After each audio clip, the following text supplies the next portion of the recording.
গেছে জব করার জন্য। এখান থেকে আমার হাজব্যান্ডকে অপহরণ করে নিয়ে গেছে।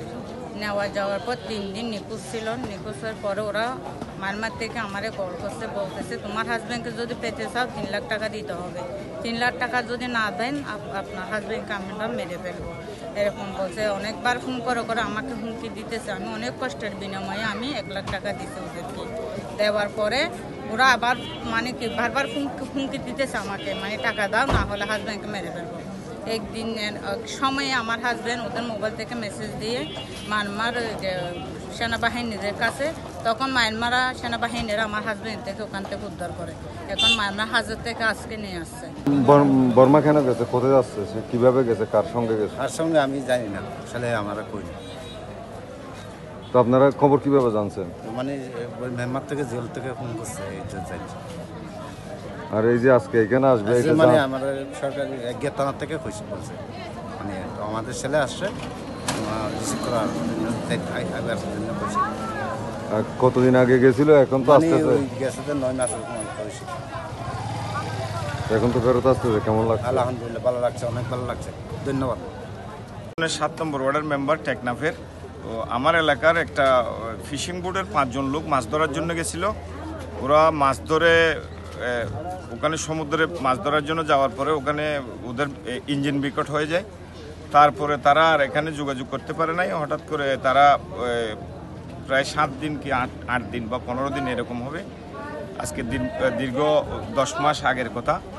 তো ওরা মায়ানমারের একটা জায়গায় গিয়ে ওঠে। ওখান থেকে ওরা কল দেওয়ার পরে জানতে পারি যে ওনার মায়ানমারে জীবিত আছে। এরপরে আমরা বিভিন্ন সরকারি দপ্তর, বিশেষ করে আজকে আমি ধন্যবাদ জানাবো বিজিবি, ওনাদের সাথে আমরা প্রথম দিন থেকে যোগাযোগ করি। এরপরে আমরা বিভিন্ন সরকারের ডিজিএফআই, এনএসআই, ডিএসবি, পুলিশ, ওদের মাধ্যমে আমরা যোগাযোগ করে তাদেরকে আজকে ফেরত আনতে সক্ষম হয়।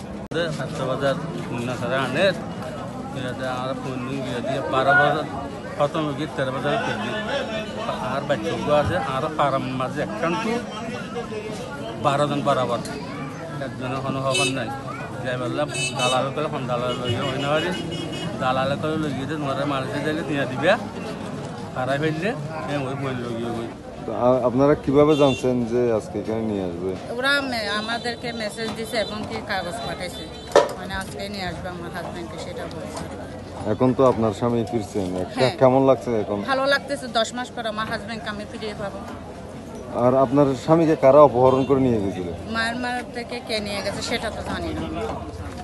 না, বাংলাদেশ থেকে কিভাবে গেছে? বাংলাদেশ থেকে আমার হাজব্যান্ড ওকে জব করতে গেছে, এখান থেকে কে নিয়ে গেছে সেটা জানি না। আপনার নাম, আপনার বাড়ি, আপনাদের আমাদের হুনদৃষ্ট হলো নোয়াখালী মাঝে। আমার হাজব্যান্ড নাম বিশ্বনাথ চন্দ্র দে, আমার নাম মঞ্জুরানী দে। আমার বাচ্চা বাড়ির থেকে চলে গেছে, চলে যাওয়ার পরে মানে মেম্বার যাইয়া ফোন দিছে, মানে আমার 2 লক্ষ টাকা চাইছিল, আমি দিই না, মানে মেম্বার জেলে ঢুকছে। আমার নাম মাহমুদ রশিদ, ওর নাম ইব্রাহিম কলিল উসমান। তো কালকে আমাদেরকে খবর দেওয়া হয়েছে যে আপনাদের লোকগুলো কালকে কক্সবাজার BIWT ঘাটে আসবে, আপনারা এসে রিসিভ করে নিয়ে যান 9টার দিকে, সেই জন্য আমাদের আশা।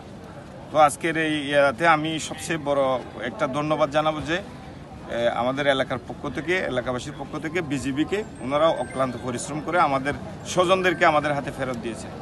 এই এখন আর খবর নাই মানে রিক্কা যায় হনো মিক্কা আর খবর না যখন মানুষ যখন খবর পাই যায় আর ওদের কেন যাই এরা তো চাই আর মনে বুদ্ধি চাই আল্লাহ বলে আর এটা দিয়ে কোনো খবর নাই। অনর নাম কি? অনর বাইছের নাম কি? অনর বাড়ি ওটা আর বাড়ি এলো সবলন্দি সিদ্ধার ভাড়া, আর নাম হচ্ছে আবুল সামা, আর বাচ্চার নাম হচ্ছে ঋতুমান। কত মাস ধরে? 12 বছর পুরাই গিয়ে খবর না ফোন খবর নাই। 12 জন বরাবর 12 বছর পুরাই গিয়ে খবর নাই।